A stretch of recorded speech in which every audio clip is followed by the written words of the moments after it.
La nouvelle Jérusalem est en or pur. Amen. La nouvelle Jérusalem est en or pur. Nous allons nous lever et lire un passage, juste un verset dans Apocalypse, chapitre 21, verset 18.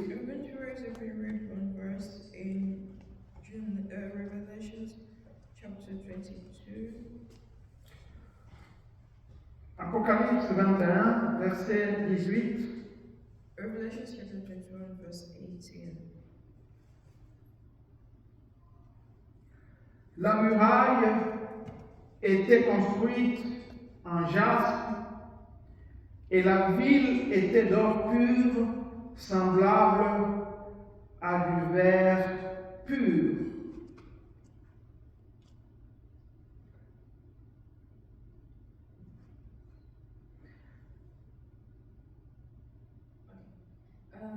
The construction of its wall was of jasper, and the city was pure gold like clear glass. Amen. La nouvelle Jérusalem The New Jerusalem était d'or pur. was of pure gold. Amen. On peut s'asseoir. Then takes it. Le mot le plus important ici, The most important word is c'est la nouvelle Jérusalem New Jerusalem, qui est en or pur. that is of pure gold. Amen. La nouvelle Jérusalem est en or pur. The New Jerusalem is of Nous allons essayer de comprendre ce que représente l'or dans la Bible. We're going to try to understand what gold represents in the Bible. Il y a plusieurs passages de la parole de Dieu There are several passages of the Word of God qui montrent ce que représente l'or dans la parole de Dieu. that show what gold represents in the Word of God. À cause de son éclat Because et de sa lumière, of its shine and brightness or light, l'or fait référence gold à la présence de Dieu refers to the presence of God et à sa gloire. and to His glory. Amen. L'or fait référence à la pureté et à la perfection. God refers to the purity and perfection. C'est la raison pour laquelle, And that is the reason as to why quand Moïse a reçu les instructions de construire le tabernacle, when Moses received the instructions of building or reconstructing the tabernacle, les objets qui devaient être sur l'autel, the objects were supposed to be tous les objets qui devaient être dans le Saint des Saints, all the objects were supposed to be in the sense of saints or the holies of holies. eh bien, tous ces objets étaient soit en or massif, complètement en or, All those objects were either pure gold ou ils étaient couverts d'une couche d'or. or they were covered by a layer of gold. Amen. C'était pour montrer la pureté And that was to show et la perfection de Dieu. the perfection of God. L'or montre la richesse spirituelle. Gold shows the spiritual richness. Amen. L'or montre aussi quoi? La royauté et la majesté. Gold also represents purity and majesty. C'est pourquoi les mages, lorsqu'ils sont venus adorer Jésus, That's why they went. parce qu'ils l'ont reconnu comme le roi des Juifs, They began to worship Christ as they knew him as the King of the Jews. qu'est-ce qu'ils ont amené avec eux? What they bring with Ils ont amené aussi l'or, they came with gold. parce qu'ils devaient l'honorer en tant que roi. They had to honor Amen. Donc, So, en bref, à cause de la longue durée de la vie de l'or, shortly, because of the long life of man, l'or gold montre l'éternité. shows eternity. Amen. Et dans la Bible, In the Bible, l'or représente donc la vie de Dieu. God represents the life of God. Amen. L'or représente la vie de Dieu. God represents the life Alors quand on est en train de dire que la nouvelle Jérusalem of Jerusalem. est d'or pur, It's of pure gold. ça signifie tout simplement It simply means that que la nouvelle Jérusalem in Jerusalem, possède en elle uniquement la vie de Dieu. Amen. La nouvelle Jérusalem possède en elle uniquement la vie de Dieu. Amen. Ça signifie quoi? Que dans la nouvelle Jérusalem, il n'y a que la vie de la résurrection, il n'y a que la vie de Dieu qui se trouve dans la nouvelle Jérusalem. En nous convertissant, en devenant enfants de Dieu, nous sommes devenus, la parole de Dieu déclare que nous sommes devenus une nouvelle création, n'est-ce pas? Nous ici, moi je suis une nouvelle création. Toi aussi tu es une nouvelle création. Mais le challenge que nous avons, aussi longtemps que nous sommes ici sur la terre, c'est que nous sommes une nouvelle création, mais autour de nous, nous vivons encore dans l'ancienne création. Amen. Nous sommes devenus une nouvelle création, mais il y a la vieille création tout autour de nous, la création qui a été maudite après le péché d'Adam et d'Ève. Amen. C'est ça le problème que nous avons.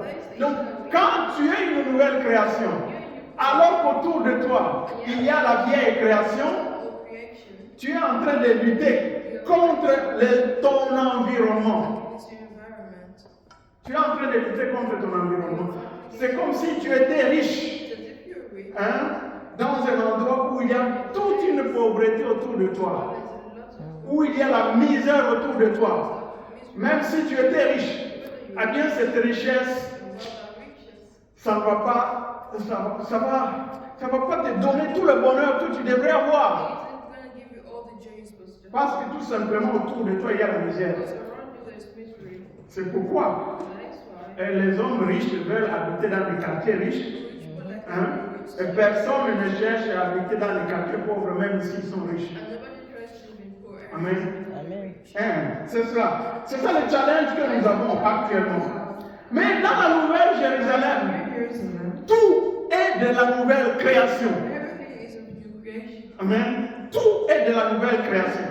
C'est pourquoi il n'y a ni péché, ni malheur, ni pleurs, ni quoi que ce soit. Tout ce qui est de mauvais là-bas, ça n'existe pas. Amen.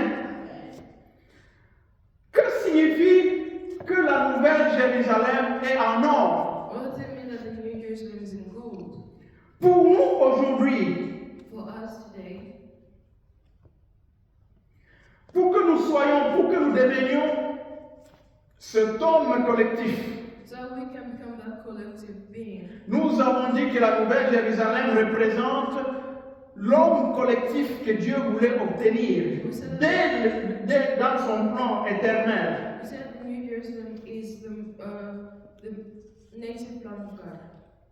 L'homme collectif que Dieu voulait obtenir depuis la création du monde, pour que nous puissions réellement devenir cet homme collectif, il y a en nous du travail qui doit être accompli. En fait, nous avons déjà en nous la nature de Dieu. Dès que nous sommes devenus chrétiens, nous avons reçu de l'or, la nature de Dieu. C'est cet or que nous avons reçu. Parce que nous avons dit que l'or représente la vie de Dieu. En devenant chrétien, tu as reçu l'or, l'or pur en toi. Amen. Tu as cet or en toi. Tu as la nature de Dieu en toi, en devenant enfant de Dieu. Parce que la parole de Dieu déclare que nous sommes participants de la nature divine. Amen. Nous sommes participants de la nature divine. Tout enfant de Dieu est appelé à devenir participant de la nature divine. Tu ne peux pas participer à la nature de Dieu si tu n'as pas la nature de Dieu en toi. Amen. La nouvelle Jérusalem est en or pur. It's pure gold. Elle est bâtie de la vie de Dieu. Et nous aussi, en nous maintenant, nous avons cette nature de Dieu, cet or en nous. Dis à ton voisin, mon voisin, tu as aussi la nature de Dieu en toi. Tu as aussi la nature de Dieu en toi. Tu as de l'or pur en toi. Amen. Tu as de l'or pur en toi. Amen. Nous avons l'or pur en nous. Mais le problème que nous avons, aussi longtemps que nous sommes ici sur la terre, c'est que cet or que nous avons en nous n'est pas seul. C'est un or qui est mélangé. C'est un or qui est mélangé avec d'autres choses. Parce que nous ne vivions que de la chair avant de devenir enfants de Dieu. Nous étions des hommes naturels. Et Dieu est venu. Il a mis sa vie en nous. Nous sommes devenus enfants de Dieu. Mais toutes ces vieilles choses sont restées aussi. Alors, l'or que nous avons en nous, la vie de Dieu que nous avons en nous, c'est devenu un mélange des histoires. C'est devenu ce qu'on appelle en métallurgie, c'est-à-dire un alliage. C'est-à-dire l'or mélangé avec d'autres histoires, avec d'autres métaux. Amen. C'est ce que nous avons uniquement, actuellement. Alors, vous comprenez, du fait que dans la nouvelle création, nous devons uniquement avoir la vie de Dieu en nous. Ça signifie que le travail que Dieu est en train d'accomplir dans la vie de son peuple ici, aujourd'hui, c'est de pouvoir ôter, enlever. Amen. C'est plus le travail d'enlever que d'ajouter. Amen. Dieu est en train d'enlever quoi? Il est en train d'enlever les mauvaises choses que nous avions en nous avant que nous devenions chrétiens. C'est ça le plus grand travail que Dieu est en train d'accomplir dans la vie des enfants de Dieu actuellement. Amen. Vous savez que souvent, les chrétiens demandent au Seigneur, donne-nous plus de toi. Nous voulons avoir plus de Christ en nous. Nous voulons avoir plus de ton onction. Nous voulons avoir plus de ton amour. Nous voulons avoir plus de ta pureté. Mais en réalité, on devrait demander à Dieu, ôte de nous le mal qu'il y a dedans. Parce que nous avons déjà la vie de Dieu en nous. Il devait tout simplement plus enlever les mauvaises choses que nous avions avant pour que cette vie qu'il nous a déjà donnée puisse se manifester. Amen. C'est très important de comprendre cela. Nous ne devons pas insister sur que Dieu ajoute. Que Dieu ajoute. Qu'il ajoute plus d'amour. Qu'il ajoute plus de puissance. Mais vous savez que lorsqu'une puissance s'ajoute à quelque chose qui a quelque chose de mauvais à l'intérieur, ça devient une puissance qui ne va pas bien travailler. Amen. Imaginez-vous que quelqu'un qui est chiche, ou une personne qui est méchante avant de devenir chrétien, il est devenu enfant de Dieu, il a obtenu la vie de Dieu, et Dieu lui ajoute encore quoi? Il lui ajoute la puissance. Mais ce sera quelqu'un qui est puissant, mais qui est aussi très chiche. C'est quelqu'un qui est puissant, mais qui est aussi méchant. Amen. Vous comprenez cela? Ça devient un danger. C'est pourquoi on voit beaucoup de chrétiens qui sont enfants de Dieu, mais qui ont également une un certain caractère de leur mauvaise vie, de leur vieille vie qu'ils avaient avant. C'est-à-dire quoi, tout simplement? Que la vie de Dieu s'est ajoutée à quelque chose de mauvais qui n'a pas encore été enlevé. Amen. En fait, vous comprenez, je vais donner un peu l'image de comment on dessale, dessalement de l'eau. Amen. Dessalement, comment on enlève le sel. Hein, comment on enlève le sel de l'eau. Il y a des pays où il n'y a pas d'eau de rivière, il n'y a pas d'eau douce. Et ils doivent boire l'eau de l'océan, l'eau qui provient de l'océan. Et nous tous, nous savons que l'eau de l'océan est salée. Mais dans l'eau qui est salée, il y a l'eau pure, l'eau qu'on peut boire, mais il y a aussi du sel. Comment ces gens font faire pour pouvoir avoir de l'eau pure uniquement? Qu'est-ce qu'ils font? Ils ne prennent pas tout simplement un bocal d'eau ou un verre d'eau. Ils ne font pas qu'ajouter de l'eau pure dans un verre où il y a déjà de l'eau mélangée avec du sel. Ce n'est pas comme ça qu'on fait. On doit faire un travail où on extrait le sel de l'eau. On enlève le sel de l'eau pour que l'eau pure puisse uniquement rester elle. Amen. C'est ça le travail que la croix du Christ est en train de faire dans la vie de chacun aujourd'hui. Le travail de la croix du Christ, c'est de pouvoir enlever les mauvaises choses qui se trouvent en nous. Amen. La croix du Christ est en train d'enlever les mauvaises choses qui sont en nous. Ainsi, par exemple, si tu es une personne orgueilleuse, Dieu va s'arranger de mettre à côté de toi un collaborateur, une personne qui sera juste à côté de toi et dont le comportement va continuer à blesser ton orgueil, à blesser ton orgueil jusqu'à ce que l'orgueil puisse cesser. Amen. Si tu es une personne qui manque d'amour, le Saint-Esprit va mettre à côté de toi quelqu'un qui te montre, par exemple, qui va te montrer plus d'amour, de façon que ton manque d'amour sera blessé en lui-même, et tu vas commencer à faire des efforts pour que tu deviennes une personne amoureuse, une personne qui peut démontrer l'amour envers les gens. Amen.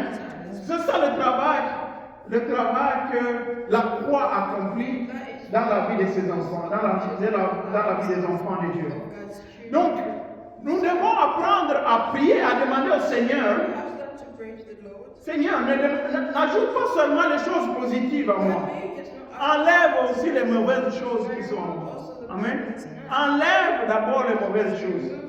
Parce qu'en enlevant les mauvaises choses, la vie de Dieu qui est déjà en moi, l'or que j'ai déjà en moi, cet or sera manifesté.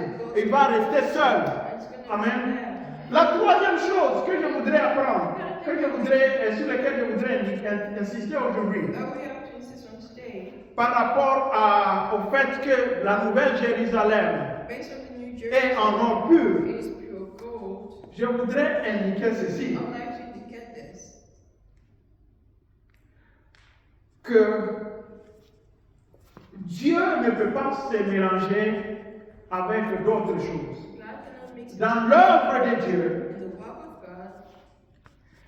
il n'est pas question de mélanger les choses. Il n'y a que la vie de Dieu qui est appelée à manifester sa volonté. Amen.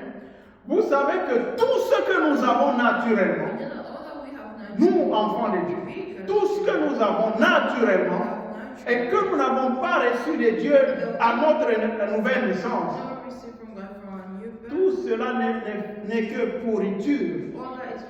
Tout cela n'est que déchet. Alors, dans l'accomplissement de la volonté de Dieu, Il est question de travailler avec la vie de Dieu It's a uniquement. matter of walking with Amen. God. Il est seulement question de travailler avec l'or pur que nous avons reçu de Dieu. It's a matter of walking with the pure God. Il n'est pas question It's not a matter d'ajouter de l'or, de prendre de l'or et d'y ajouter notre courage naturel. Amen. Il n'est pas question de prendre l'or de Dieu, l'or que nous avons reçu de Dieu, et d'y ajouter notre intelligence. Il n'est pas question It's not a matter de prendre ce que nous avons reçu de Dieu what we receive from God et d'y ajouter nos propres capacités. and adding our own capacity. Si notre destinée If our destiny a été établie par Dieu, was established by God, eh bien cette destinée s'accomplit par les capacités qui viennent uniquement de Dieu. and what that Amen. destiny is fulfilled by the capacity. C'est uniquement par les capacités qui viennent de Dieu. The capacity Ce n'est pas par notre force, ce n'est pas par notre intelligence, mais c'est par l'Esprit du Seigneur que nous pouvons faire la volonté de Dieu. Amen. Donc, la nouvelle Jérusalem est d'or pur. Ce n'est pas un mélange d'histoire. Ce n'est pas un mélange de capacités. Ce n'est pas un mélange du bien et du mal. C'est de l'or pur, la vie de Dieu elle-même, destinée à accomplir toutes choses. Amen. Ma prière aujourd'hui va prendre deux aspects. Le premier aspect, c'est que nous allons demander au Seigneur de nous aider d'abord à détecter les mauvaises choses en nous qui doivent être extraites, qui doivent être enlevées. Amen. Nous allons prier d'abord pour cela, et puis nous allons demander au Seigneur pour la deuxième chose, qu'il puisse nous aider tout simplement à voir la capacité qui vient de lui, afin de manifester sa volonté. Nous allons prier pour la première chose, demander que le Seigneur ôte de nous tout ce qui est mauvais, tout ce que nous avons reçu de notre nature, de la nature pécheresse, de la vieille nature, et que nous avons amené avec nous dans la nouvelle création, et qui constitue maintenant un mélange dangereux. Demandons que le Seigneur puisse nous aider à enlever cela, enlever le mal qu'il y a en nous, enlever le péché qui est en nous, enlever l'adultère qu'il y a en nous, enlever la méchanceté qu'il y a en nous, enlever tout ce qui ne vient pas de Dieu en nous, afin que l'or que nous avons de Dieu, l'or que nous avons reçu, la vie de Dieu en abondance, que cette vie puisse demeurer seule, qu'elle puisse prendre le dessus, qu'elle puisse contrôler totalement tout notre être, que le mal puisse être ôté. Nous devons accepter la croix. Que demandons au Seigneur de nous envoyer sa croix, que sa croix puisse faire son œuvre en nous, que sa croix puisse faire son œuvre en nous et nous aider à enlever le mal qu'il y a en nous. Parce que nous avons la vie de Dieu en nous, nous avons l'or en abondance, l'or pur de Dieu. Cette vie doit être manifestée et elle doit demeurer seule. C'est elle, celle qui doit demeurer. Parce que la nouvelle Jérusalem est uniquement en or pur.